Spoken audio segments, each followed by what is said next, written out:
arákùnrin kan ló ṣe nǹkan kan tó dùn mí díẹ̀ mo wá ní máa gbẹ̀san máa jẹ́wọ́ pé wòlíì ní mi àṣẹ pé gbogbo àwa tá a máa mo tún máa tún eléyìí sọ fún gbogbo àwa tá à ń gbọ́ wa nínú ilé agbára tọ́lọ́run fún wa oore ọ̀fẹ́ tó fún ọ kò ní kó sí lò kò ní kó lò lílòkulò afúnṣọ́ ni ọ́ àfihàn oníṣẹ́ ni iṣẹ́ tó o bá fi ṣe wàá jíyìn rẹ̀ fẹ́ni tó rán ọ èmi náà jíyìn tèmi inú bí mi lákòókò ìsà mo ní màá wọṣọ wòlíì màá jẹ́wọ́ fún ọ pé báyìí ni ẹ̀sà torí pé ìránṣẹ́ ọlọ́run lẹ́ni yìí náà bí mo ṣe wọnú prayer room mi lẹ̀mí mímọ́ sọ fún mi pé tí mo bá pa ọ́ sínú prayer room yìí kí ló fẹ́ ṣe wàá lè gbẹ̀san mo bá sunkún Olúwa má pa mí dáríjì mi ó ní tí mo bá pa ọ́ ní àkọ́kọ́ ò ní dé ọ̀dọ̀ mi mọ́ mo ní dáríjì mi ọlọ́run n tó ṣe dùn mí nì ọlọ́run wá ní ohun tó ṣe tó dùn ọ́ yìí ó ṣe béèrè lọ́wọ́ mi kí nìdí tí mo fi fààyè gbà kó ṣeé ṣe tí mi bá fẹ́ jẹ́ kó ṣeé ṣe kò ní rí iṣẹ́ fún ọ dádì ǹjẹ́ mọ̀ pé ìrìn àjò mi wá sí orílẹ̀-èdè yìí lónìí ipasẹ̀ ẹni tí mo fẹ́ gbẹ̀san lọ́wọ́ rẹ̀ lánàá ni ipasẹ̀ rẹ̀ lọ́lọ́run fi jẹ́ kí ìrìn àjò yẹn rọ̀ mí lọ́rùn láti wá so bàbá wa mo wá fẹ́ kẹ́ bá mi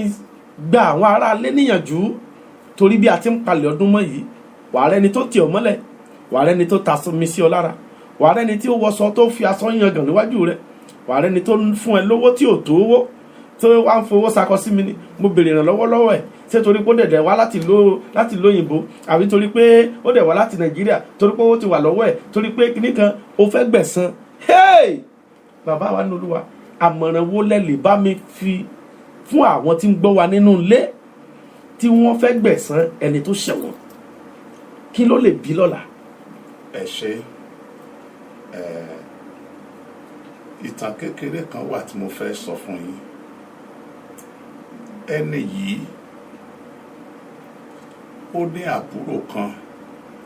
Ọlọ́run dẹ̀ wá gbé ọwọ́ àbúrò yẹn ga ló wá ní ó ń gbéraga sóhun bí ẹ̀gbọ́n òun fẹ́ sọ dilẹ̀ òun fẹ́ fi àrùn kan dá lọ́lá àrùn náà ni wọ́n ń pè ní àrùn ẹ̀tẹ̀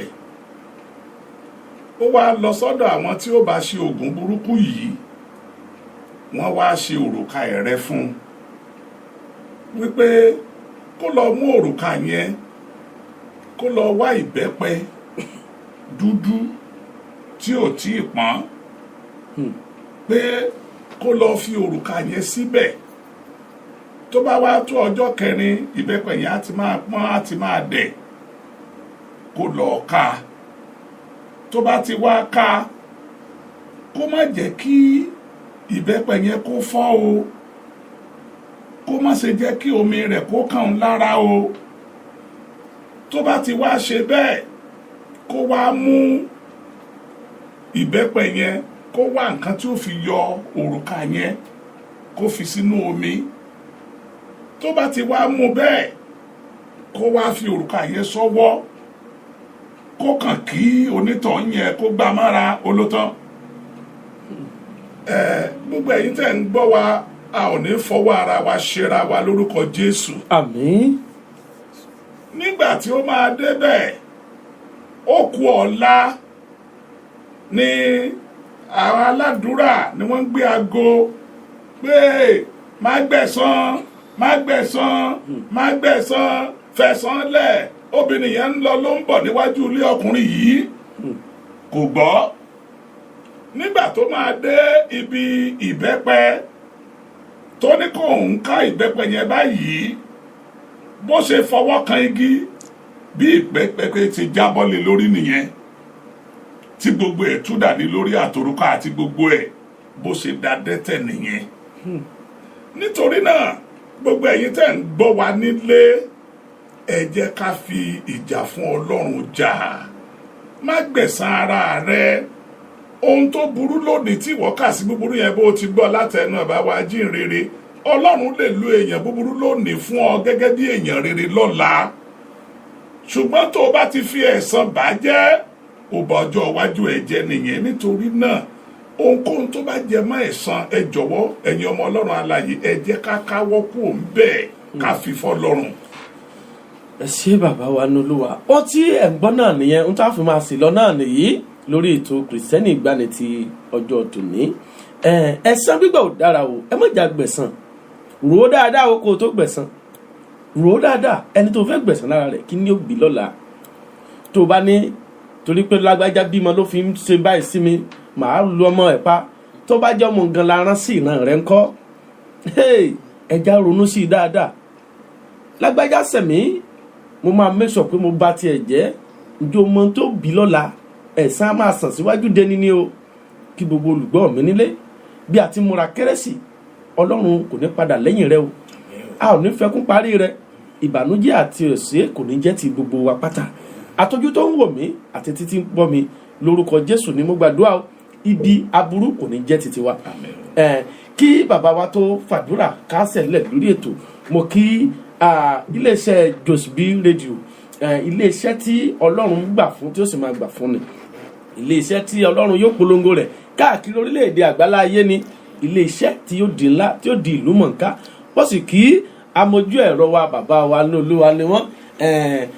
àwọn náà ni Dádì Àfọlábí. mo kí wọn, mo kí yèyé wa níbi tí wọ́n wà náà lọ́hùn-ún, tí wọ́n ti ń gbọ́ wa, tí wọ́n sì ti ń wò wá. aburú òkú ní ṣẹlẹ̀ sí gbogbo wa. gbogbo ẹ̀yin ìránṣẹ́ Ọlọ́run káàkiri ibi tẹ́ wà, ẹ̀yin bàbá mi ní Olúwa, mo kí gbogbo ẹ̀yin tẹ́ ń wò wá pátápátá. iṣẹ́ yín ò ní bàjẹ́ o, ọ̀nà yín ò ní dàrú, ìkorò ní jẹ́ ti gbogbo wa o. gbogbo ẹ̀yin tẹ́ ń wò wá láti gbogbo orílẹ̀-èdè tẹ́ ti ń gbọ́ wa pátá, àṣetù ní dé bá yín, ẹ ò ní fi ọ̀fọ̀ àìní ìkorò ẹ ò ní fi parí ọdún yìí, ayọ̀ náà ni ó mọ̀ jẹ́ ti gbogbo wa. orúkọ tèmi ni Evangelist John Kẹ́hìndé Oyèwọlé, ọmọ arúgbó ọjọ́ tí ìjọ Mercy of Christ Development Ministry tó wà ní Houston bí, àti iṣẹ́ ìránṣẹ́ Love for Christ Development Ministry tó wà lórílẹ̀‐èdè Nàìjíríà. tẹ́ bá ti ń gbọ́ orí òkè àánú lórílẹ̀‐èdè Nàìjíríà, yóò dára fún gbogbo wa lórúkọ Jésù. bàbá wa ẹ dárúkọ yín fún àwọn aráalé lẹ́ẹ̀kan sí, àti iléeṣẹ́ ìránṣẹ́ yín àti àkókò tí ẹ fi ń ṣe ìpàdé ìjọsìn. ó dàbí pé ìsọjí kan lọ lọ́wọ́lọ́wọ́ báyìí tí ẹ lè darapọ̀ mọ́ wa ní inú ìsọjí yẹn, gbọ́dọ̀ mọ̀ wípé ẹ rí ọwọ́ Ọlọ́run níbẹ̀, kẹsì bá wa gbàdúrà ní ṣókí. ẹ ṣé, orúkọ mi ní olùṣọ́ àgùntàn Isaac Gbádébọ̀ Fákúnlé ti ìjọ apostoli náà. ilé ìjọsìn wa ó wà ní 14706 Lindita Drive ní Highway 6 níbẹ̀ la wà. bí mo ti ń sọ lọ́wọ́lọ́wọ́ báyìí, àdúrà ìparí ọdún ó ń lọ lọ́wọ́lọ́wọ́ ní agogo 7 ìrọ̀lẹ́ nínú ìjọ wa títí di ọjọ́ Sunday. wá bá Ọlọ́run pàdé ńbẹ̀, ó gba àdúrà, ó sì tún rí ẹ̀kọ́ kọ́ tí ọdún 2018 yóò fi jẹ́ ọdún àlàáfíà fún ọ. lórúkọ Jésù, ire lẹ ó máa rí. bàbá wa tí ń bẹ ní ọ̀run, a dúpẹ́ lọ́wọ́ rẹ nítorí tí o ṣeun, nítorí tí àánú rẹ dúró láéláé. gbà yẹn gba ọpẹ́ wa. àmín Jésù. bàbá mímọ́, à ń gbàdúrà pé kí orí inú wa kó má bàa tòde jẹ́ nípa gbígba ẹ̀san. nítorí náà Olúwa, ẹnikẹ́ni tó bá ti ṣẹ̀ wá, oore ọ̀fẹ́ ìdáríjì Olúwa wa fi fún wa. àwọn tí àwa rò pé wọ́n ti ẹ̀ ṣe wá níbi, ibi tí wọ́n ṣe sí wa, Olúwa yí padà sí rere. ṣebí nígbà tí Bálámù tó ń lọ ń ṣépè, tá a rán níṣẹ́ kó lọ ṣépè fáwọn ọmọ Ísírẹ́lì, ṣé bó yí ègún padà, ó sì sọ di ìbùkún fún wọn. nítorí náà bá a bá tiẹ̀ rí àwọn tí wọ́n ti ṣe wá níbi, Olúwa, ibi tí wọ́n ṣe sí wa yí padà sí rere fún wa.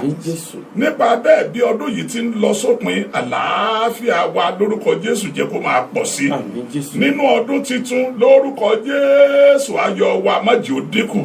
àdúpẹ́ pé o ti gbọ́. ilé iṣẹ́ yìí, Olúwa jẹ́ ó máa tẹ̀síwájú. iṣẹ́ ìránṣẹ́ tó gbélé ẹnì kọ̀ọ̀kan wa lọ́wọ́, Olúwa jẹ́ kó máa fẹsẹ̀ múlẹ̀ sí i, ká lè jẹ́ àjèrè ọkàn fún ọ. àdúpẹ́ pé o ti gbọ́, àdúpẹ́ pé o ti ṣe,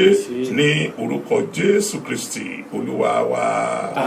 àmín. ẹ ṣé bàbá wa ní Olúwa, ní ìwòyí ọjọ́ mẹ́jọ a tún pàdé. mo ti kí ọ̀rẹ́ mi, bàbá mi náà làwọn náà o, Ẹ̀dà Olúkòsì, àjọ wà nínú ilé lónìí ni, ẹ má wọrí, láìpẹ́ ẹ rojú wọn. ó dá ó di ọjọ́ mẹ́jọ náà. God bless you all. bí tí láyé yìí jẹ́ oríṣiríṣi ìṣẹ̀lẹ̀ ló ń ṣẹlẹ̀ o ìláyé jábọ̀ bí tí láyé yìí jẹ́. aráyé ẹ wá wò ohun tó ṣẹlẹ̀ nínú ayé ènìyàn ẹ wá gbọ́ kàyéfì nínú ìjọ iṣẹ́ olúwa lèyí ni àbí iṣẹ́ ara wa